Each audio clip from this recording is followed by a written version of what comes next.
तर चला सुरुवात करूया आपण या पाठातील दुसरा पार्ट. पहिल्या पार्टमध्ये आपण बघितलंय की ऑब्जेक्ट्स आणि सबस्टन्सेस यातला नेमका फरक काय हे आपण बघितलेलं आहे. सोबतच आपण हे सुद्धा बघितलं आहे की मॅनमेड मटेरियल्स आणि नॅचरल मटेरियल्स यातलं आपण एक क्लासिफिकेशन सुद्धा आपण थोड्या प्रमाणात बघितलेलं आहे. आता आपल्याला बघायचं आहे यामध्ये मॅनमेड मटेरियल्स आणि पर्टिक्युलर काही 2-3 मॅनमेड मटेरियल्स आपल्याला या पाठात बघायचे आहेत. ते म्हणजे त्यातला पहिला मॅनमेड मटेरियल आहे that is rubber. How rubber is form आणि त्याच्याशी संबंधित जी व्हल्कनायझेशन ऑफ रबर प्रोसेस आहे ती म्हणजे नेमकी काय. त्यानंतर how paper is form, paper याची सुरुवात कुठं झाली, त्याचं इन्व्हेन्शन कुठं झालं आणि त्यानंतर शेवटचा भाग बघणार आहोत दॅट इज सिंथेटिक थ्रेड्स और सिंथेटिक फायबर्स. तर आपण सुरुवात करूया सर्वप्रथम that is about production of सबस्टन्सेसमध्ये rubber. So rubber is of two types, natural rubber and of course artificial, that is man-made. And natural rubber is obtained from that is gum or sap of trees and that is called latex. That's very wonderful substance that we found in our nature. निसर्गात आढळणाऱ्या वेगवेगळ्या वस्तू ज्या नैसर्गिक वस्तू असतात त्यातला एक वंडर आपल्याला म्हणता येईल, कारण हे रबर एक ज्या स्वरूपात असते सॉफ्ट स्टिकी आणि त्या रबराचा उपयोग आपण कशा पद्धतीने करून घेतलेला आहे. So that's wonderful substance that we found in our nature. So actually rubber is peculiar odour. Rubber is found in nature with peculiar, एक विशिष्ट प्रकारचा असा वास त्याला येत असतो आणि it is white in colour. So this rubber is being changed and a big revolution is occurred in the field of that is transportation.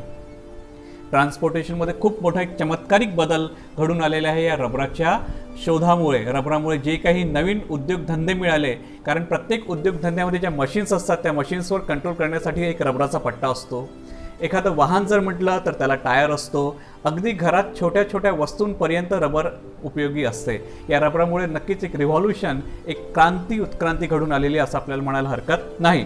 पण याचा शोध कसा लागला याबद्दल आपण बघूया आणि त्यातच एक प्रोसेस लपलेली, ती प्रोसेस म्हणजे vulcanisation. So American scientist Charles Goodyear spilled a mixture of rubber and sulphur on a burning stove. एका स्टोव्हवर, एका भट्टीवर त्यांनी काय टाकलं, सल्फर आणि रबर जो लॅटेक्स आहे झाडापासून. आता कुठनं आलं हे झाड, रबर हे कुठनं मिळते आहे. So mostly it is found in Brazil, in America. अमेरिकेतील ब्राझील या शहरामध्ये, या राज्यात आढळतो आहे आणि त्यामुळे या प्रदेशात आढळत असल्यामुळे त्याचं नावच पडलेलं आहे हिविया ब्राझिलियन्सिस. भारताचा जर विचार केला आपण तर भारतामध्ये केरळ राज्य जे आहे त्या केरळ या राज्यामध्ये मोठ्या प्रमाणात आपल्याला रबराची झाडं आढळतात. पण अमेरिकन जे सायंटिस्ट होऊन गेलेले आहेत दॅट इज चार्ल्स गुडियर यांनी हे मिक्सचर जे आहे सल्फर आणि रबराचं एका भट्टीवर तापवलं आणि त्यानंतर असं लक्षात आलं, he notice that the rubber had become harder and less elastic. म्हणजे ज्या रबराचा उपयोग कसा करावा हे इथं शोध जवळपास संपलेला होता. कारण यानंतर यांनी सल्फर मिक्स केल्यानंतर त्यांच्या असं लक्षात आलं की हे जे रबर आहे ते आता थोडंफार इलास्टिसिटी त्याची कमी झालेली आहे. It become harder than previous one. आणि त्यानंतर पुढे he repeated this experiment in systematic in number of times and invented the process of vulcanisation. ही जी प्रोसेस आहे यालाच व्हल्कनायझेशन असं म्हटलेलं आहे. या व्हल्कनायझेशन प्रोसेसमध्ये रबरामध्ये सल्फर मिक्स केला जातो आणि त्या रबर कोणत्या उपयोगासाठी रबर उपयोगात आपण आणणार आहोत, कोणत्या कामासाठी उपयोगात आणणार, यावरून त्यामध्ये सल्फर किती मिक्स करायचा हे डिपेंड राहणार आहे. म्हणजे इथं एक्झाम्पल म्हणून दिलं तुम्हाला दिलेलं आहे, erasers, rubber balls, rubber toys all have varying proportion of sulphur in them. But what the rubber band used by girls or say by any purpose, ते रबर बँड जे यूज केले जातात त्यामध्ये सगळ्यात कमी असं सल्फरचं प्रमाण राहणार आहे आणि ते प्रमाण जवळपास तुम्हाला माहीत असलं पाहिजे 1 ते 3% फक्त त्यामध्ये सल्फर मिक्स केलेला असतो. म्हणून त्यामध्ये इलास्टिसिटी जास्त असते. रबर बँड ताणल्यावर आपल्याला ते कळत आहे. तर that is very interesting and that rubber has got a big revolution in the field of transportation. Now the next one is that is manufacturing of paper.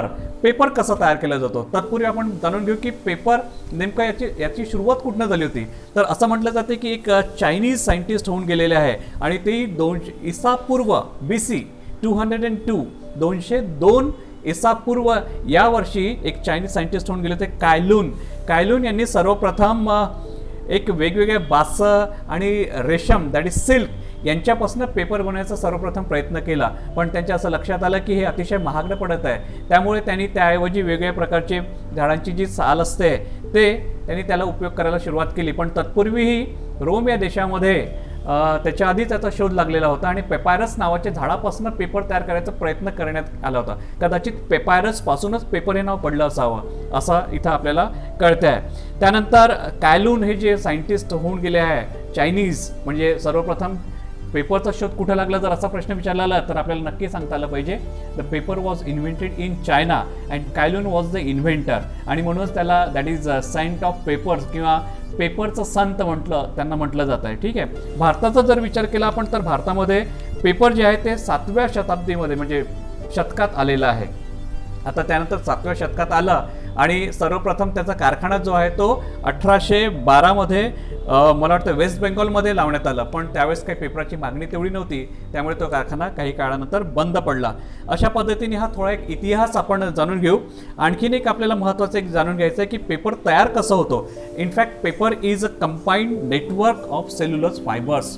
वेगवेगळे सेल्युलोज असतात. आता हे सेल्युलोज कुठे मिळवलं जात आहे? ते सेल्युलोज मिळवलं जात आहे that is wood, waste papers and grass. गवत आणि लाकूड किंवा जे वेस्ट जुने पेपर आहेत त्यातनं हे जे सेल्युलोज फायबर्स मिळवले जातात आणि त्यात मग रिसायकलिंग करून किंवा जर नवीन जर तयार करायचे असतील पेपर्स, जुन्या पेपर्सपासून रिसायकल केलं जाईल, पण नवीन जर तयार करायचे असल्यास तर त्याला आपल्याला झाडाचं जे पल्प असते त्या झाडाच्या पल्पपासून पेपर्स तयार केले जातात. That is very long process. तुम्हाला चित्र तुमच्या पुस्तकात दिलेलं आहे. So it is given how is paper made. Coniferous trees like pine are used to make paper. The bark of the logs of these trees is first removed and the wood is broken into small pieces. This mixture of these pieces and some chemicals is kept soaking for a long time. इथं झाडाची जी साल असते किंवा आपण म्हणू शकतो ते जे वूड असते त्याला डिबार्क केलं जाते. डिबार्क म्हणजे त्याच्यावरची बार्क काढली जाते आणि त्यानंतर त्याला छोट्या छोट्या पीसेसमध्ये कट केलं, त्याला चिप्स असं म्हणतात. Chips, CHIPS, chips. आणि ते चिप्स एकदा कन्वर्ट झाले, छोटे छोटे तुकडे झाले की मग त्याला पाण्यामध्ये भिजवून ठेवतात आणि क्लोरीन नावाचा जो पदार्थ असतो क्लोरीन सोबत त्याला मिक्स केलं जाते आणि त्यानंतर काही काळ तिथंच ठेवलं जाते. It is kept there for a long time. It helps to form pulp आणि तिथंच पल्प तयार होतो. आपण म्हणू शकतो लाकडाचा लगदा तयार होतो, that is pulp.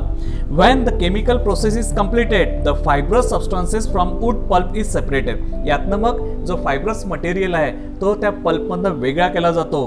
There after some kinds of dyes are added. त्यामध्ये काही डाईज ॲड केले जातात किंवा त्याला पांढरेपणा आहे त्यामुळे ब्लीच ॲड केला जातो. त्यासाठी टायटॅनियम डायऑक्साईड नावाचा पदार्थ सुद्धा त्यामध्ये मिक्स केला जातो आणि शेवटी अशा पद्धतीने जे पल्प झालेलं आहे ते पल्प रोलर्समधनं जाईल. रोलर्समधनं गेलं की मग त्याला वाळवलं जाईल आणि वाळवलं झालं की मग त्याला रील जे आहे ते केलं जाईल, म्हणजे त्याचे बंडल्सवर त्याला गुंडाळलं जाईल आणि अशा पद्धतीने पेपर तयार होईल. मग या पेपरचा उपयोग कुठं केला जातो आहे त्यानुसार मग त्याचे सायझेस कट होतील. पेपराची क्वालिटी जी आहे ते पेपराची क्वालिटी पण डिसाईड होईल. जसं न्यूज प्रिंटच्या बाबतीत म्हणजे जे न्यूजपेपरसाठी जो पेपर लागतो आहे त्याची क्वालिटी आणि आपण ज्या वह्यांवर लिहितो त्याची क्वालिटी यामध्ये फरक राहतो.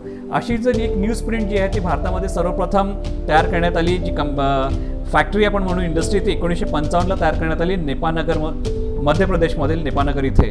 ठीक आहे. तर त्यानंतर आपल्या महाराष्ट्रात जर आपण विचार केला तर चंद्रपूरजवळ बल्लारपूर जे शहर आहे त्या बल्लारपूरला सुद्धा एक कागदाचा कारखाना आहे. त्या व्यतिरिक्त आणखीन एक तुम्हाला इथं दिलेलं that is in found Gujarat है ना, सोनगड गुजरात इथं पण तुम्हाला दिलेलं आहे. तर अशा वेगवेगळ्या प्रकारच्या कारखान्यातनं पेपर तयार केला जातो. शेवटी पेपर कशातनं तयार केला जातो जर असा प्रश्न विचारला तर आपल्याला असं लक्षात येईल की लाकूड आणि पेपर यांचा खूप जवळचा संबंध आहे. म्हणजे जेवढा पेपर आपण यूज करतो आहे किंवा जेवढा पेपर आपण जास्त उपयोग करू तेवढं जास्त लाकूड आपल्याला त्याची डिमांड होईल. लाकूड याचा अर्थ झाड.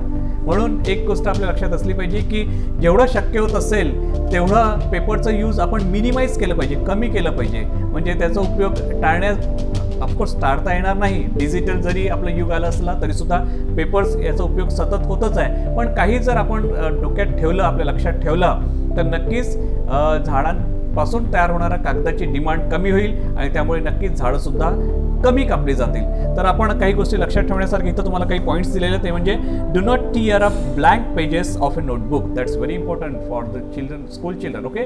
म्हणजे पुस्तकातली म्हणण्यापेक्षा नोटबुकमधली पानं जी आहे ती विनाकारण फाडू नये. Do not throw away old notebooks with blank pages. जर पानं उरलेली असतील तर असे नोटबुक मुळीच टाकू नये. त्याला आपण परत एकदा पानं फाडून एक वेगळी नवीन वही तयार करू शकतो. The blank sides of advertising pamphlets, inner side of postal envelopes, the blank sides of calendar pages and other such variable surfaces can be used to make notes, lists, to cover books, etc. Do not throw away or burn up such paper until it has been fully utilized like this. बघा किती छोटीशी एक गोष्ट दिलेली तुम्हाला की envelope एखादा असेल तर एन्व्हलपच्या आतील भाग त्याला सुद्धा आपण जर ओपन केलं तर त्यावर सुद्धा आपल्याला काही नोट्स, त्यावर सुद्धा आपल्याला काही महत्त्वाच्या गोष्टी बाबी नोट करून ठेवता येतील. कॅलेंडर्सचा मागचा भाग कोरा असतो त्यावर सुद्धा आपल्याला नोट करता येईल. वह्यांची पानं, वह्यांचे जे कव्हर बुक असते त्याची मागची साईड त्याच्यासुद्धा आपल्याला उपयोग करता येईल. छोटीशी गोष्ट आहे, पण निसर्गाला जर आपल्याला मदत करायची आहे, इकोसिस्टीम जर आपल्याला संतुलित ठेवायचं असेल, या छोट्या छोट्या गोष्टींकडे आपण लक्ष दिलं पाहिजे आणि ते इतरांच्या लक्षात सुद्धा आणून दिलं पाहिजे. Whenever possible try to use a pencil or slate. याचा उपयोग तुम्हाला करता येईल. जर पेन्सिल आणि स्लेटचा उपयोग करता येत असेल तर that will be better. Cooperate with the people who collect paper from garbage or buy scrap paper. These people actually help in the proper recycling or resources. अतिशय महत्त्वाचं आहे. आपल्या घरी सुद्धा जर पेपराची रद्दी खूप सारी उरलेली आहे असं आपल्याला वाटतं आहे की आपण पेपराचा कम्प्लिटली यूज करून घेतलेला आहे आणि त्यानंतरही पेपर आपले उरलेले आहे, त्याला बर्नअप करण्याच्या ऐवजी जर ते आपण जिथं असे लोक जे पेपर्स उचलतात, गोळा करतात किंवा पैशाने विकत घेतात त्यांना आपण दिलं पाहिजे. त्यांना आपण एनकरेज केलं पाहिजे की बाबा नाही तुम्ही हे घ्या किंवा तुम्ही हे उचलून घ्या. तर नक्कीच ते डायरेक्टली किंवा इनडायरेक्टली आपण म्हणू शकतो की पेपर रिसायकलिंगमध्ये ते मदत नक्कीच करताना आपल्याला दिसतील. तर हे झालं आपलं that is manufacturing of paper.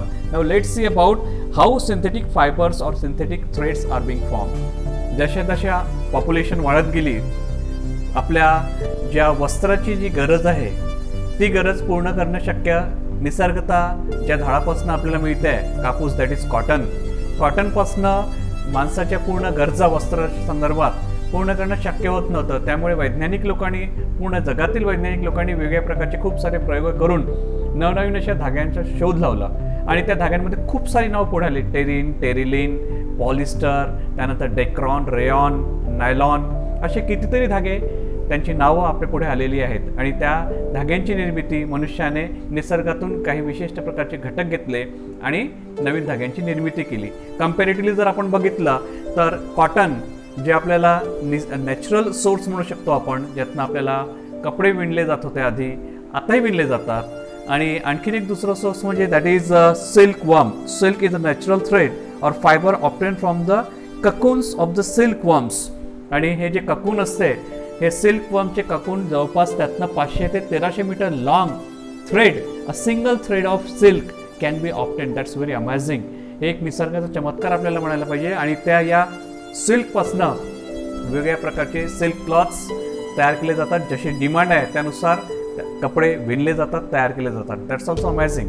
पण ही जी चढाओढ होती, ही जी वाढत्या पॉप्युलेशननुसार जी गरज पूर्ण करण्याची वेळ होती, त्यानुसार जगामध्ये वेगवेगळ्या प्रकारचे खूप सारे प्रयोग होत गेले आणि कितीतरी टेरिन, टेरिलिन, टेरिकॉट, त्यानंतर नायलॉन, रेयॉन, डेक्रॉन, असे पॉलिस्टर, असे कितीतरी धागे, वेगवेगळ्या प्रकारचे नावाचे धागे आपल्या पुढे आलेले आहेत आणि त्या सगळ्यांचा उपयोग मनुष्य जो आहे तो आपल्या फुलफिलमेंटसाठी, त्याच्या गरजा ज्या आहेत त्या पूर्ण करण्यासाठी तो करत आलेला आहे. पण तरीसुद्धा निसर्गात जे आपल्याला कॉटन प्राप्त होते त्या कॉटनची तुलना याच्याशी केली जाऊ शकेल का या संदर्भात किंवा याचे ॲडव्हान्टेज काय आणि डिसएडव्हान्टेज काय या संदर्भात आपण माहिती घेऊ सगळ्यात शेवटी. पण सर्वप्रथम आपल्याला जो धागा एक पुढे आलेला आहे त्या धाग्याचं नाव आहे nylon. Almost all the articles made from natural fibers in the olden days can now be made from synthetic threads. म्हणजे ज्या ज्या वस्तू आपण कॉटनपासनं किंवा जुने जे धागे असायचे, नैसर्गिक धागे आपण त्याला म्हणूया, त्यापासनं जे तयार करायचे ते सगळं आता सिंथेटिक फायबरपासनं तयार करणं येणं शक्य आहे आणि ते इझिली होत आहे. त्यामध्ये नावालेले नायलॉन, रेयॉन, टेरिलिन, ॲक्रिलिक और synthetic fibers and many articles in our daily use are made from them. The first one is nylon. That's a very interesting story behind this name. Look, there is two words are there, ny and lon.